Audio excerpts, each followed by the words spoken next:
নমস্কার বন্ধুরা, সুনিতার হেসেলে সবাইকে স্বাগত। আজ আপনাদের সঙ্গে শেয়ার করব আমের আচারের রেসিপি। টক মিষ্টি ঝাল স্বাদের আমের আচার। তাহলে চলুন রেসিপিটি শুরু করা যাক। এখানে দেখুন, আমি আমের আচার বানানোর জন্য এখানে আমি আম নিয়ে নিয়েছি। আমগুলোকে কিন্তু প্রথমেই আমি পরিষ্কার করে ধুয়ে নিয়েছি, পরে আর আমটাকে কিন্তু ধোবো না। তার কারণেই আমি প্রথমেই আমটাকে খুব ভালো করে ধুয়ে নিয়েছি। এবার এই আমগুলোর আমি খোসা ছাড়িয়ে একটু লম্বা টুকরো করে কেটে নিয়েছি। এবার আমি আচারটা তৈরি করব। আচারটা তৈরি করার জন্য ওভেনে আমি একটা কড়াই বসিয়ে দিয়েছি। কড়াইতে দিয়ে দিয়েছি একটা তেজপাতা, দিয়ে দিয়েছি একটা শুকনো লঙ্কা, আর দিয়ে দেব সামান্য একটু গোটা গরম মশলা, দিয়ে দিয়েছি 1 চামচ মৌরি, 1 চামচ গোটা জিরে আর 1 চামচ পাঁচফোড়ন। এই সমস্ত মশলাটাকে আমি কিন্তু খুব ভালো করে একটু ভেজে নেব। মশলার কালার যখন চেঞ্জ হয়ে আসবে আর মশলা থেকে সুন্দর গন্ধ বেরোতে শুরু করবে, তখনই আমি মশলাটাকে নামিয়ে নেব। নামিয়ে নিয়ে এই মশলাটার আমি একটা পাউডার তৈরি করে নেব। দেখুন মশলা হয়ে গেছে, মশলাটা এবার আমি নামিয়ে নেব। এবার ওই একই কড়াইতেই দিয়ে দিয়েছি 2 টেবিল চামচ তেল। এবার এই তেলের মধ্যে দিয়ে দেব হাফ চামচ হলুদ গুঁড়ো, আর দিয়ে দেবো হাফ চামচ কাশ্মীরি লঙ্কার গুঁড়ো।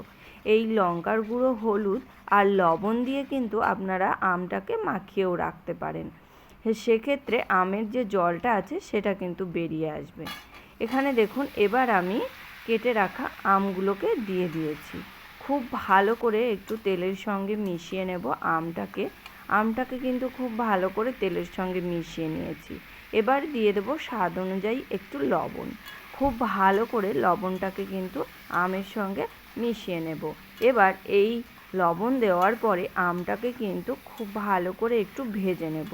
প্রায় 7 থেকে 8 মিনিট সময় ধরে মিডিয়াম টু লো আঁচে আমটাকে কিন্তু খুব ভালো করে ভেজে নিতে হবে। দেখুন আম কিন্তু খুব ভালোভাবে ভেজে নিয়েছি। এবার এর মধ্যে দিয়ে দেব 1 বাটি পরিমাণে চিনি। এখানে আমার 300 গ্রাম পরিমাণে চিনি আছে। চিনিটাকে কিন্তু খুব ভালোভাবে আমের সঙ্গে মিশিয়ে নেব। দেখুন চিনি কিন্তু খুব ভালোভাবে আমের সঙ্গে মিশিয়ে নিয়েছি। এবার আমি ঢাকা দিয়ে দিয়ে আচারটাকে কিন্তু তৈরি করে নেব। তার জন্য দেখুন এখানে আমি ঢাকা দিয়ে দেব প্রায় 5 মিনিটের জন্য। প্রথমেই আমি ঢাকা দিয়ে রাখবো মিডিয়াম আঁচে। ঢাকনা খুলে দেখে নেব, দেখুন চিনি কিন্তু গলতে শুরু করেছে। এবার আমি আবারও একটু মিশিয়ে নেব। মিশিয়ে নিয়ে আবারও ঢাকা দিয়ে কিন্তু রান্না করে নেব প্রায় 7 থেকে 8 মিনিট মতো। আর এই সময় কিন্তু গ্যাসের আঁচটা অবশ্যই করে কিন্তু মিডিয়াম রাখতে হবে, তাই না হলে চিনি কিন্তু তাড়াতাড়ি শুকিয়ে আসবে, আম কিন্তু ভালোভাবে আমের মধ্যে চিনির রসটা কিন্তু যাবে না। দেখুন এখানে চিনি কিন্তু খুব ভালোভাবে গলে গেছে আর আম কিন্তু ফুটতে শুরু করেছে। এবার এই চিনির রসের সঙ্গেই কিন্তু আমটাকে খুব ভালোভাবে ফুটিয়ে নিতে হবে। এবার এর মধ্যে দিয়ে দিয়েছি যে ভেজে রাখা মশলা, সেই মশলা এখানে 1 চামচ মতো দিয়ে দিয়েছি। প্রথমেই কিন্তু সব মশলা এখানে ব্যবহার করব না। এখানে প্রথমবারেই আমি 1 চামচ মশলা ব্যবহার করেছি, পরে আমি আবারও কিন্তু ব্যবহার করব। খুব ভালো করে মশলাটাকে মিশিয়ে নিয়ে আবারও ঢাকা দিয়ে দেব মিডিয়াম আঁচে রেখেই। ঢাকা দিয়ে প্রায় 5 থেকে 7 মিনিট ঢাকা দিয়ে আমি আচারটাকে কিন্তু চিনির রসের সঙ্গে ফুটিয়ে নেব। আম কিন্তু চিনির রসের সঙ্গে খুব ভালোভাবেই ফুটিয়ে নিয়েছি। এবার দেখুন আম কিন্তু এখানে খুব ভালোভাবে সেদ্ধ হয়ে গেছে, আর কিন্তু এখানে ঢাকা দেব না। ঢাকা না দিয়ে আমি গ্যাসের আঁচটা একটু বাড়িয়ে দিয়ে এইভাবে অনবরত খুন্তি দিয়ে নাড়তে নাড়তেই কিন্তু আচারটাকে তৈরি করে নেব। আম খুব ভালোভাবেই সেদ্ধ হয়ে গেছে, সেই কারণে এখানে আর ঢাকা দেইনি। এখানে আবারও দিয়ে দিয়েছি ভেজে রাখা মশলা। খুব ভালোভাবে আবারও একটু মিশিয়ে নেব। আচার কিন্তু আমাদের একদম শেষের পথে। খুব ভালোভাবে মিশিয়ে নিয়ে একটু খুন্তি দিয়ে ঘেঁটে দিলেই কিন্তু আচার তৈরি হয়ে যাবে। তাহলে কি হবে, আচারের যে একটা মাখো ভাব আসে সেটা কিন্তু খুব ভালোভাবেই হয়ে আসবে। এইভাবে অনবরত একটু নাড়তে নাড়তেই কিন্তু আচারটাকে আমি রেডি করে নেব।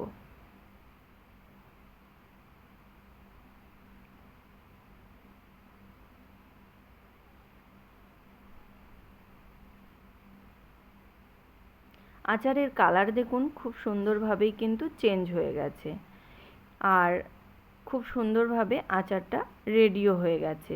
এর থেকে ঘন আর করব না, কেননা আচার যখন ঠান্ডা হয়ে আসবে তখন কিন্তু অনেকটাই ঘন হয়ে যাবে, আর এর থেকে যদি ঘন করি তাহলে কিন্তু শক্ত হয়ে আসবে।